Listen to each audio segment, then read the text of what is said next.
अस्सलामु अलैकुम वरहमतुल्लाहि वबरकातुहू। नहमदुहु व नुसल्ली व नुसल्लिमु अला रसूलिहिल करीम, अम्मा बाद। फासिक को मुअज्जिन मुकर्रर न किया जाए, क्योंकि फासिक की अजान जो है उसका लौटाना मुस्तहब है। यानी अगर किसी फासिक ने अजान दे दिया तो उसका लौटाया जाएगा। बहार शरीयत में जो मसला जिक्र किया गया है कि फासिक अगरचे आलिम ही हो, अगर वो अजान दे दिया तो उसकी अजान का इयादा किया जाए, उसकी अजान को इयादा किया जाए। तो इस मसले को समझने की जरूरत है। वो ये कि फासिक जो अजान के एतबार से जो कहा गया है कि अगर आपने फासिक, वहां पर चंद लोग आलिम ठहरे हुए हैं या गैर फासिक ठहरा हुआ है, उसके बावजूद भी आपने फासिक को अजान कहलवाया, तो उस सूरत में क्या है, अजान का इयादा यानी अजान को लौटाना क्या है, जरूरी है, वाजिब है।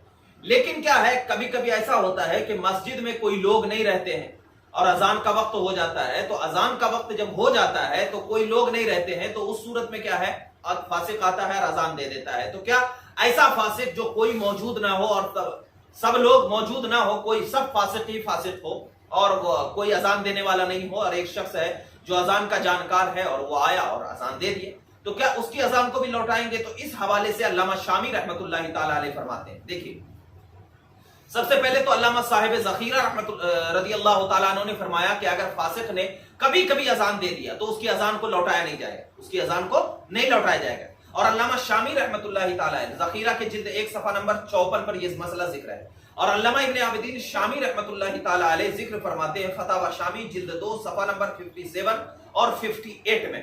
मैं उनकी पूरी इबारत पढ़ता हूं। वो ये है कि फरमाते हैं अल्लामा इब्न आबिदीन शामी रहमतुल्लाहि ताला अलैह फरमाते हैं, वो लिखते हैं कि तौफीक से, देख उनका जो कौल है वो जिक्र कर रहा हूं कि तौफीक से मुझ पर जो बात आश्कार हुई है वो ये है कि शरीयत में अजान का मकसूद असली ये बताना है कि नमाज का वक्त दाखिल हो चुका है। यानी अजान का मतलब शरीयत में क्या है, सिर्फ ये बताना है कि नमाज का वक्त क्या है, दाखिल हो चुका है। फिर ये हर इलाके में इस्लाम का शियार बन गया, फिर हर इलाके में क्या बन गया, इस्लाम का शियार बन गया।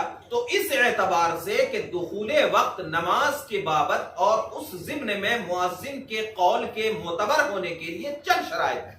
यानी मुअज्जिन का कौल जो मोतबर हो उसके लिए क्या है, चंद शराइत है। क्या शराइत है? यानी मुसलमान होना, आकिल होना, बालिग होना, आलिम होना, और उससे पहले मुईनुल अहकाम के हवाले से यानी मुसलमान होना, आकिल होना, बालिग होना, ये सब क्या है, शर्त बयान की गई है।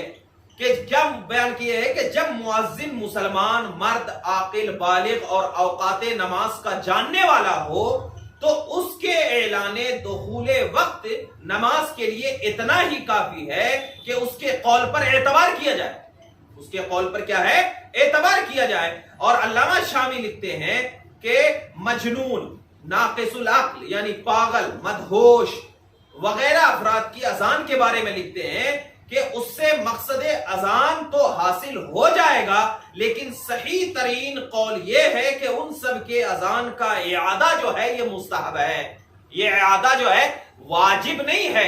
यानी बहार शरीयत में जो जिक्र किया गया है कि इयादा किया जाए, मतलब यहां पर वहां पर यह है कि वहां का इयादा जो है ये मुस्तहब है, ये वाजिब नहीं है। फिर अल्लामा शामी लिखते हैं कि बज़ाहिर उसका मफहूम यह है कि ऐसे लोगों की अजान के आयदा इस सूरत में मुस्तहब है जबकि अजान के लिए बाकायदा शराइत का हामिल मुअज्जिन मुकर्रर हो।